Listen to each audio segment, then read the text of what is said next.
3 बार लोकसभा चुनाव लड़ने के बाद एक बार भी जीत हासिल नहीं कर पाने वाले हिना साहब को आखिर हर बार हार का सामना क्यों करना पड़ा, जबकि पति के 2 बार एमएलसी और 4 बार सांसद रहने पर भी उन्हें वो कामयाबी नहीं मिल पाई। क्या उन्हें राजनीति का कच्चा ज्ञान है या फिर कोई और वजह है? दरअसल सीवान से हिना साहब का चुनाव नहीं जीतने का एक बड़ा फैक्टर है 2009 में जब हिना ने चुनाव लड़ा तो उस समय हिंदू मुस्लिम का कार्ड खेला गया।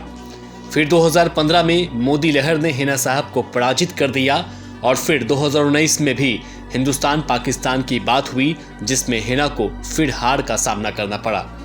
हालांकि शहाबुद्दीन या हिना साहब शुरू से ही सेक्युलरिज्म की राजनीति ही करती हैं। हाल के दिनों में राजनीति और संप्रदाय जातिगत हो गई है, ये तो किसी से छिपा नहीं है, जिसकी वजह से लगातार 3 बार हिना साहब हार गई है। वहीं इस बार की अगर बात करें तो इस बार पति के नाम पर हिना साहब चाहती थी कि राज्यसभा भेजा जाए, लेकिन आरजेडी ने ऐसा नहीं किया। इसके बाद हिना ने अब सीधा कह दिया है वे किसी पार्टी में नहीं है, बिल्कुल न्यूट्रल है।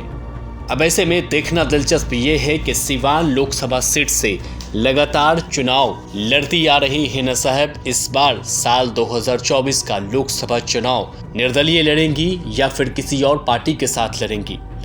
राजद के साथ शहाबुद्दीन ने जितनी वफादारी निभाई है, क्या राजद उतनी वफादारी हिना साहब के साथ दिखा पाएगा, यह भी देखना दिलचस्प होगा। राजद से लगातार बढ़ रही दूरियों से समर्थक भी नाराज दिख रहे हैं। अभी हाल के दिनों में जब हिना साहब दरभंगा किसी प्रोग्राम में गई थी तब इनके समर्थकों ने इनका भव्य स्वागत किया था। जगह जगह जेसीबी से फूलों की बारिश भी की गई थी, लेकिन हिना साहब ने साफ कह दिया कि ये कोई राजनीतिक दौरा नहीं है, बल्कि वो किसी मुशायरे में हिस्सा लेने जा रही थी। लेकिन एक बात तो साफ है, जिस तरह से शहाबुद्दीन के समर्थक उनके साथ अटूट प्रेम दिखाते थे, वही प्रेम हिना साहब के साथ समर्थक दिखा रहे हैं।